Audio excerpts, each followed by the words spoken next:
Hi everyone and welcome. So great that you could be here today with me on Storytime 365. My name is Barbara, and as we get closer and closer to Chinese New Year, today I have one of my favorite stories for the occasion. The book is called The Neon Monster. This is a story that's been written by Andrea Wang with beautiful colorful illustrations by Alina Chow.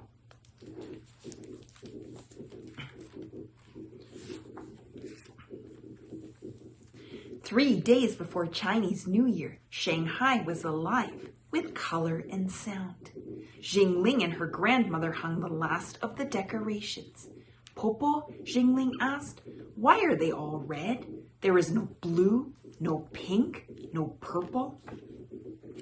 Long ago, Popo said, the neon monster lived in the mountains. His jaws were as wide as caverns. His teeth were sharper than swords, and he was filled with a terrible hunger.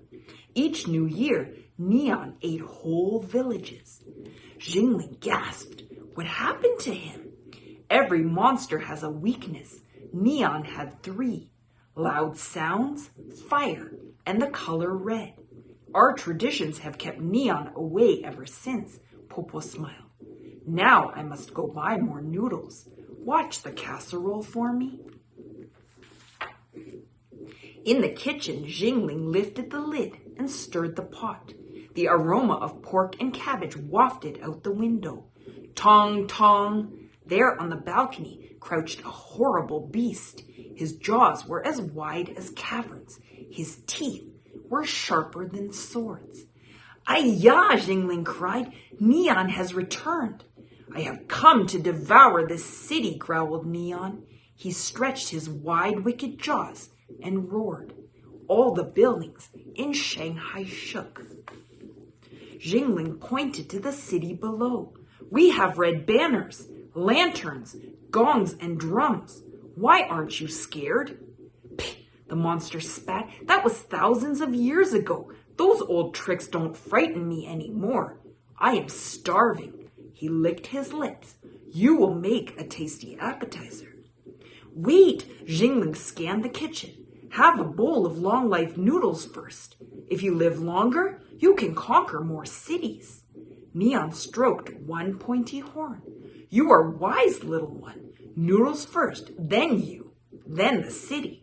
Good, wait for me in the park. Neon leaped down to the People's Square and paced around the fountain. Jingling ran to the best noodle shop in Shanghai. She asked the head chef to prepare a special dish just for Neon. All day the chefs mixed and kneaded and pulled. Finally, they pushed the giant bowl in front of Neon. Neon slurped and slurped and slurped. My stomach is too stuffed to eat more, he groaned. The chefs had made only one noodle, just one, the longest noodle in China. Neon belched. I will devour the city tomorrow. The next day, Neon glared down from the Jingmao Tower and stretched his wide, wicked jaws. Wait, Jingling yelled. Eat fish first so you will have good fortune all year long. Neon flicked his forked tail. You are wise, little one. Fish first, then you, then the city. Good. Wait for me by the river. Neon bounded over to the Oriental Pearl Tower and circled the largest globe. Jingling ran to the best fishing fleet in Shanghai. She asked the captain to catch a special kind of fish just for Neon. All day, the fishermen baited and hooked and scaled. Finally, they rowed the fish across the Wangpu River to Neon. Neon gulped and gulped and gulped. The fish bones pricked and poked. My throat is too sore to eat more, he croaked. The fisherman had caught only one kind of fish, milkfish, the boniest fish in the sea. Neon coughed. I will devour the city tomorrow. In the morning, Neon prowled through Yew Garden and stretched his wide, wicked jaws. Wait, said Jingling. Tonight is New Year's Eve. You need some rice cake to sweeten your future. Neon gnashed his jagged teeth. You are wise, little one. Rice cake first, then you, then the city. Good, wait for me at the tea house. Neon stalked across the zigzag bridge to the Wu Jing Ting tea house. Jingling ran home for the best rice cakes in Shanghai. She asked Popo to make a special rice cake just for Nian. All day, the grandmother stirred and steamed and fried. Finally, they rolled the enormous rice cake to Nian. Nian chewed and chewed and chewed. The rice cake clung to his rows of sharp teeth. Nian's wide, wicked jaws were stuck fast.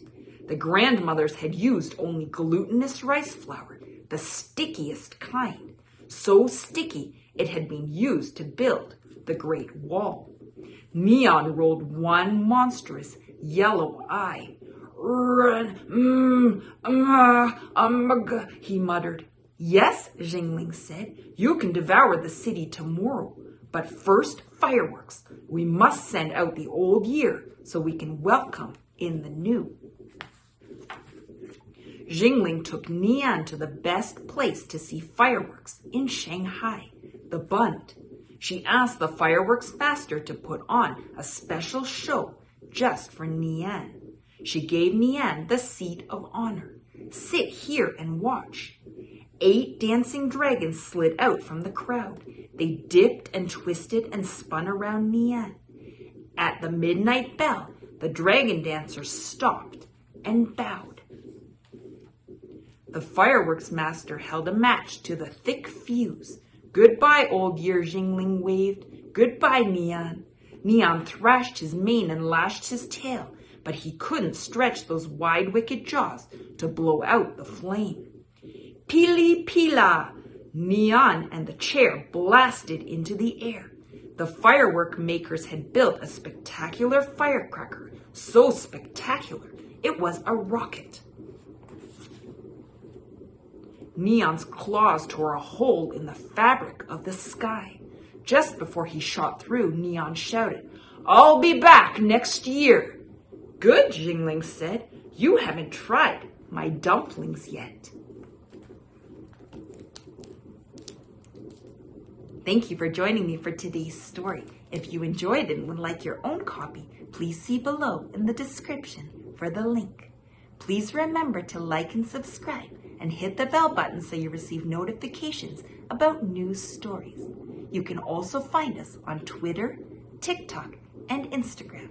I look forward to seeing all of you again tomorrow for another fun story. Until then, bye for now.